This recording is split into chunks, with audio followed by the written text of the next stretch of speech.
Eighth pay commission को लेकर, 8वें वेतनमान को लेकर, आयोग को लेकर सरकार की तरफ से, आयोग की तरफ से कोई अपडेट नहीं आया है, लेकिन नाराजगी की बातें अब निकलकर सामने आ रही हैं। ओपीएस को लेकर कुछ साफ नहीं किया जा रहा सरकार की तरफ से, और जो बेसिक पे है उसमें 50% से ऊपर चूंकि डीए जा चुका है, 58% हो चुका है, वो मिक्स होगा कि नहीं।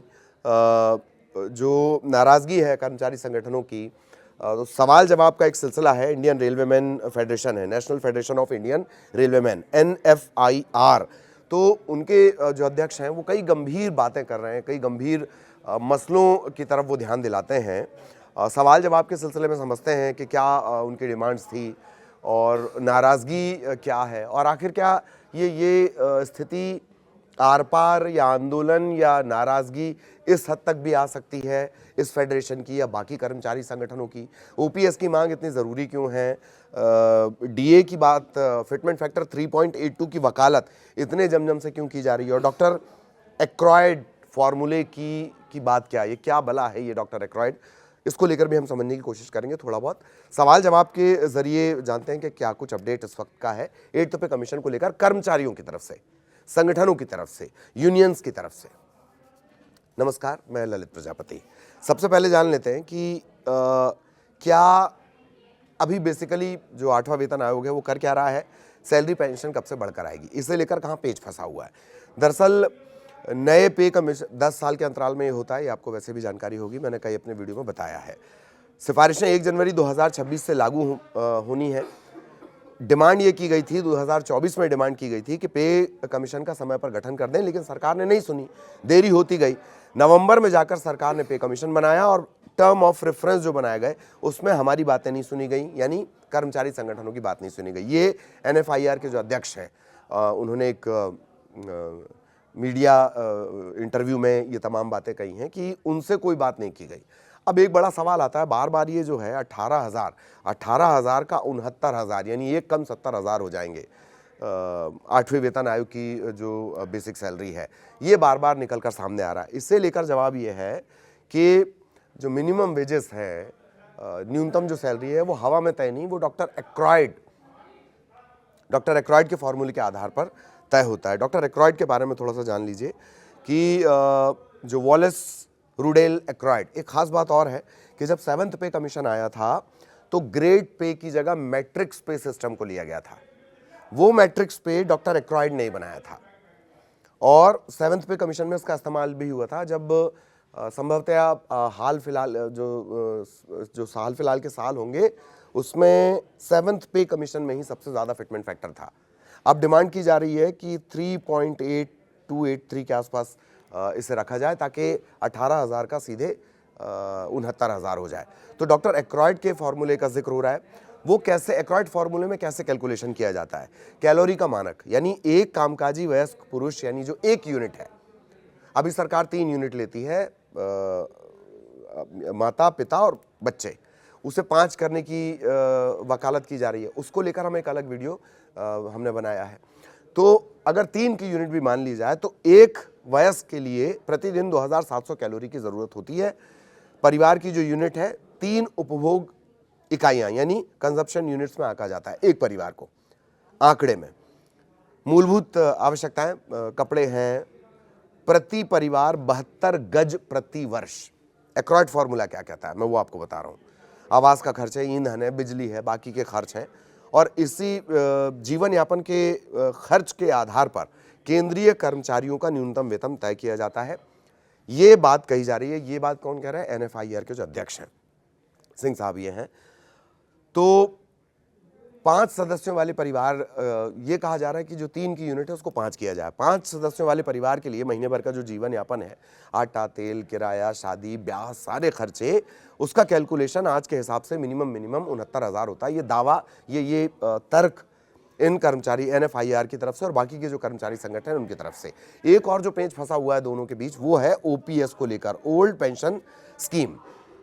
अब क्या दिया जा रहा है कि 1 जनवरी 2004 को NPS लागू हो गया था, न्यू पेंशन स्कीम, और इसमें इतनी कम पेंशन बनती है कि बुढ़ापे में गुजारा संभव नहीं है। पुरानी पेंशन में ये होता था कि 50% अश्योर्ड पेंशन के साथ साथ DA और बाकी के फायदे मिलते थे। तो DA तो बढ़ता रहता है बार बार, जैसे अभी भी जो करीब करीब 70 लाख रिटायर्ड कर्मचारी हैं सेंट्रल गवर्नमेंट के, वो अपने डीए के लिए बार बार रेट पे कमीशन से जुड़े अपडेट देखते रहते हैं। तो 50% एश्योर्ड पेंशन और डीए और बाकी के फायदे पहले मिलते थे ओपीएस में, ओल्ड पेंशन स्कीम में। तो ओपीएस को लेकर भी बहुत नाराजगी है। ये संगठन बार बार कह रहे हैं कि आप ओपीएस लागू कर दीजिए।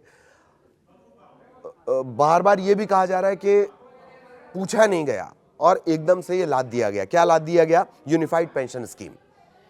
एनपीएस की कमियों को सुधारने की बात चल रही थी और तभी अचानक से जो प्रावधान है वो जोड़ दिए गए और यूनिफाइड पेंशन स्कीम पास कर दी गई और झूठा नैरेटिव ये बनाया गया कि कर्मचारी इस नई स्कीम से सहमत है, जबकि ऐसा नहीं था। अच्छा, यूपीएस, एनपीएस आपने नकारा, यूपीएस भी आप नकार रहे हैं, ये भी सवाल उनसे पूछा गया। तो उनका कहना है कि एनपीएस में कर्मचारी 10%, सरकार 14% देती है, रिटायरमेंट पर 60% पैसा मिलता है और 40% बाजार में लगा दिया जाता है। बाजार में लगाने का हवाला क्या? 40%, 100 में से 60 आपको मिल जाएगा, 40 रुपए बाजार में लगा दिया जाएगा। क्यों लगा रहे हैं भाई बाजार में आप एम्प्लॉय का पैसा? क्योंकि पेंशन देनी है। तो जो मोटा पैसा और ब्याज मिलना चाहिए वो कर्मचारी को नहीं मिल पाता है, रिटायर्ड कर्मचारी को नहीं मिल पाता है। अब एक बात जो आ रही है बार बार कि महंगाई भत्ता 50 के पार जा चुका है। कुल जो महंगाई भत्ता है, ये महंगाई भत्ता तब तक बढ़ता रहेगा जब तक 8वें वेतन आयोग की जो सिफारिशें हैं या 8वां वेतन आयोग सरकार से सिफारिश करेगा और सरकार फिर इसे ज़मीन पर लेकर आएगी। तब तक जो डीए है वो लगातार बढ़ता जाएगा। 58% के आसपास अभी जो डीए है वो करीब 58% के आसपास है। इसमें थोड़ा इधर उधर हो सकता है 58% में, मुझे एग्जैक्ट याद नहीं है। लेकिन अब कर्मचारियों का कहना है कि जैसे ही ये 50% के ऊपर डीए अगर जाता है तो उसे आप बेसिक में मर्ज कर दें। ये डिमांड की जा रही है क्योंकि महंगाई उस अनुपात में बढ़ी है। ये तर्क कर्मचारियों की तरफ से दिया जा रहा है। कीमतें बढ़ेंगी तो खरीदने की क्षमता कम होगी, खरीदने की क्षमता कम होगी तो नुकसान होगा और नुकसान को पाटने के लिए डीए दिया जाता है। इसी वजह से डीए बार बार साल में 2 बार डीए बढ़ता है, एक जुलाई के आसपास और एक नवंबर के आसपास डीए में इजाफा किया जाता है। वो महंगाई के लिए ही किया जाता है। तो जब महंगाई इतनी ज़्यादा बढ़ गई है, 50% से ऊपर डीए जा चुका है, तो उसे बेसिक पे में मर्ज किया जाए। इसे लेकर आयोग कोई बात नहीं सुन रहा और ना कोई पॉजिटिव संकेत दे रहा है। ये आरोप कर्मचारी संगठनों के। अब जो नियम की बात है कि 1 जनवरी 2026 से ये सिफारिशें लागू होनी चाहिए और एरियर 1 जनवरी 2026 से मिलना चाहिए। लेकिन सरकार ने 8वें वेतन आयोग के जो टर्म्स ऑफ रेफरेंस टीओआर, ये थोड़ा जटिल मामला है, टीओआर का भी और समझाएंगे, थोड़ा लंबा मामला है। तो टर्म ऑफ रेफरेंस जो बनाए गए हैं उसमें लागू होने की तारीख का कहीं जिक्र नहीं है। यानी टीओआर में ये बात ही क्लियर नहीं है कि हम जनवरी 2026 से मान रहे हैं या नहीं मान रहे। कर्मचारियों के मन में इसके चलते डाउट पैदा हो रहा है कि बाद में आप कह देंगे कि नहीं जनवरी 2026 से हम नहीं मानेंगे। मान लीजिए 8वें वेतन आयोग को ज़मीन पर उतरने में 1 साल 2 साल लग जाता है, 29 आ जाता है, 28 पूरा ख़त्म हो जाता है, 27 पूरा ख़त्म हो जाता है। अब आयोग की रफ्तार के ऊपर डिपेंड करेगा, फिर सरकार के फैसले पर डिपेंड करेगा। तो जो एरियर है लंबा चौड़ा वो तो ख़त्म हो जाएगा। वो जो एरियर होगा, लमसम अमाउंट होगा, वो खत्म हो जाएगा। तो सरकार ने टर्म ऑफ रेफरेंस में ये साफ नहीं किया कि वो क्या 1 जनवरी 2026 से इसे लागू मान रही है।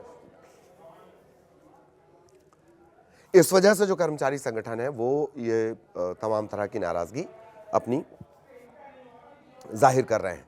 लेकिन डिमांड यही है कि जो फिटमेंट फैक्टर है 3.83 रखा जाए, 3.83 के आसपास, और 3.83 के आसपास अगर फिटमेंट फैक्टर रखा जाएगा तब 18,000 की जो सैलरी है वो 69,000 यानी एक कम 70,000 पहुंच जाएगी बेसिक, इस फिटमेंट फैक्टर के हिसाब से। लेकिन मैं बार बार अपने वीडियो में आपको बताता हूं कि अगर एवरेज देखा जाए, एक तरफ खबरों में जो फिटमेंट फैक्टर चल रहा है, कर्मचारियों की जो डिमांड है वो 3 के ऊपर है, ठीक। जो विश्लेषक हैं वो ये कह रहे हैं कि 2 के आसपास ये फिटमेंट फैक्टर जा सकता है। लेकिन सरकार की आर्थिक हालत भी देखनी होगी, वो भी महत्वपूर्ण होती है। पूरा खजाना खाली करके तो कर्मचारियों की सैलरी बढ़ाई नहीं जाएगी। तो विश्लेषक इसे अलग तरह से देखते हैं और डिमांड करने वाले इसे अलग तरह से देखते हैं, और दोनों का अगर एवरेज निकाला जाए 1.50 से 1.70 के आसपास ये एवरेज उतरता है। आज मैं इसका कैलकुलेशन नहीं लेकर आया हूं कि 1.50 से 1.70 अगर लगता है तो किस लेवल के कर्मचारी की क्या सैलरी होगी। आगे इसका भी अपडेट हम आपको देंगे। पर आज हम ये बात करने आए कि जो कर्मचारी संगठन है उनकी नाराजगी क्या है, क्या वाकई 3.83 का जो फिटमेंट फैक्टर है वो प्रैक्टिकल है और सरकार उसे मानेगी, उसके पीछे क्या तर्क दिए जा रहे हैं कर्मचारी संगठनों की तरफ से वो, और बेसिक को डीए में मर्ज करना, और डॉक्टर एक्रॉयड, वॉलेस रूडेल एक्रॉयड, जिनका 7th पे में जिनके फॉर्मूले का बड़ा योगदान रहा है, इसी के हवाले से कर्मचारी कह रहे हैं कि ये फिटमेंट फैक्टर 3.83 होना चाहिए। आगे भी 8 पे से जुड़ा कोई अपडेट होगा तो आप तक पहुंचाएंगे। और क्या कुछ आप देखना चाहते हैं, इसमें क्या अपडेट चाहते हैं, 8 पे कमीशन में किस एंगल से इसे समझना चाहते हैं, वो आप कमेंट के जरिए हमें बता सकते हैं। वीडियो देखने के लिए धन्यवाद। नमस्कार।